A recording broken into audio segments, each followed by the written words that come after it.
double bond with the use of a base.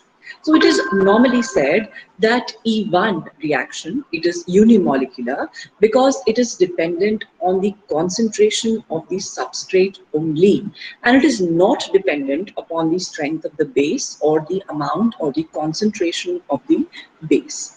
It is normally said that unimolecular elimination involves two steps. The first step is the formation of the carbocation. The first step is the breakdown of the carbon-halogen bond heterolytically, where carbon acquires a partial positive character and halogen has acquired a partial negative character, and that bond breaks to form a carbocation. Once the carbocation is formed, the base then attacks the positively charged carbon to form the double bond. So that is why it involves two steps, and the first step, which is the breakdown of the carbon-halogen bond, is the rate determining step of the reaction. It is a slow step and hence the rate determining step, and since it is not dependent upon the concentration of the base, so we say that it is elimination unimolecular. It is dependent upon amount or the concentration of only the substrate. So such is the elimination or the unimolecular reaction or the elimination unimolecular, popularly called as the E1. Now we know that E1 is the transition state involves the formation of the carbocation. The transition state involves the formation of the carbocation. So we say that the carbocation stability governs the reaction. We know from the previous studies, we know from the previous knowledge that we have gained, out of the various carbocations, it is the tertiary, benzyl, then tertiary, then secondary, and then primary, and then hydrogen. So we know the order of the stability of the various carbocations. That means in reactions which can form a tertiary carbocation, the reaction would be faster, elimination would be preferred. We know many examples for E1 where a primary carbocation or a secondary carbocation rearranges itself to a tertiary carbocation, and if that is the possibility, then the product would be governed by the formation of or the rearrangement reaction. As I've shown on the board that this is a substrate and it forms a carbocation as per the normal elimination reaction. So it would form a carbocation in the first step, and the resulting hydrogen would be lost and you would end up with a double bond. But in this case, what happens? There is a 1,2-methyl shift. Now, what do you mean by 1,2-methyl shift? There is a transfer of the methyl group there because there is a possibility. It's not that in all substrates this kind of rearrangement is possible. But in this case, in this special example, we can see that there is a possibility of a methyl being shifted from the first position to the second with quite ease. What is the driving force for this shift? Because this carbon has acquired a positive character and there it can find an electron-rich center, so then the methyl group gets transferred to form this carbocation. What is the difference between the above carbocation and the below? Obviously, there is a change in the degree.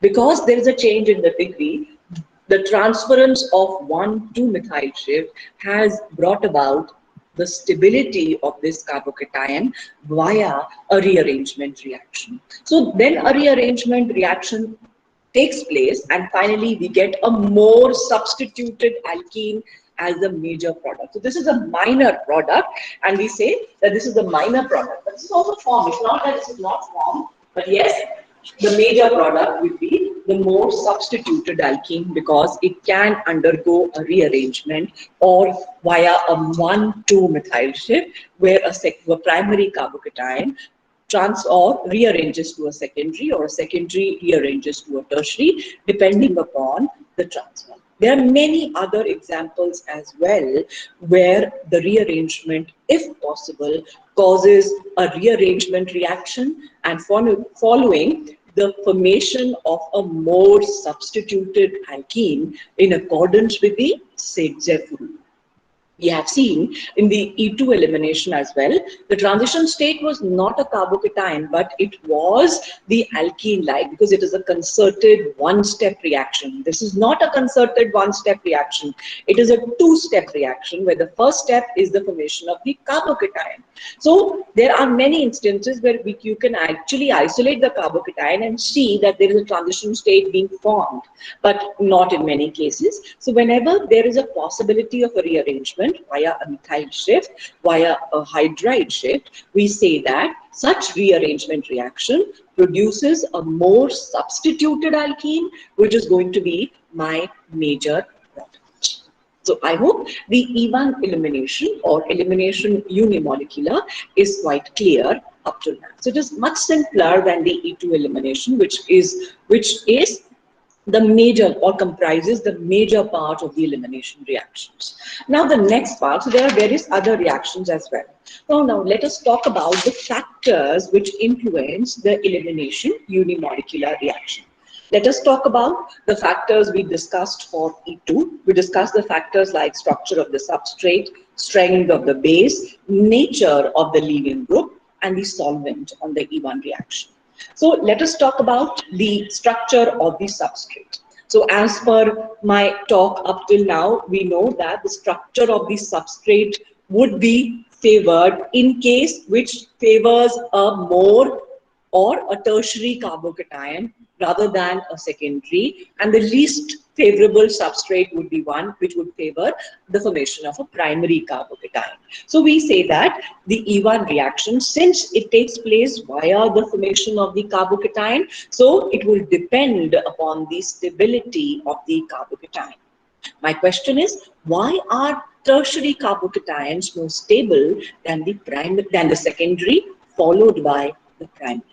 Because the tertiary carbocation, which has a positively charged on a carbon, which is surrounded by three R groups. These R groups have electron donating. They have a plus I effect. Due to this, the positive charge gets stabilized. That is why the tertiary carbocation is the most stable, and the substrate which favor the formation of the tertiary carbocation would give me a better E1 reaction.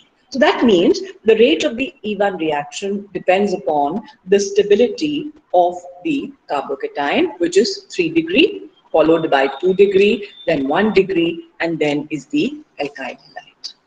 Coming to the next factor, which is the strength and the concentration of the base. Since E1 reaction do not require any base in the first step, because that is the rate determining slow step of the reaction. So the reaction E1 does not depend upon the strength and the concentration of the base. So it has nothing to do. So even how much concentrated base I may choose, how much strong base or how much concentrated I may use, it is not dependent. The rate of the reaction does not depend upon the strength of the base, because the first step, which is the rate determining step, is the formation or the breakdown of the carbon halogen bond to form a carbocation. So the next factor is the nature of the leaving group. So we discussed these factors in quite detail for E2 reactions, but we are not discussing in that much detail for E1 reactions. The reason is because E1 reaction is a unimolecular reaction where the carbocation stability is actually governing the course of the reaction.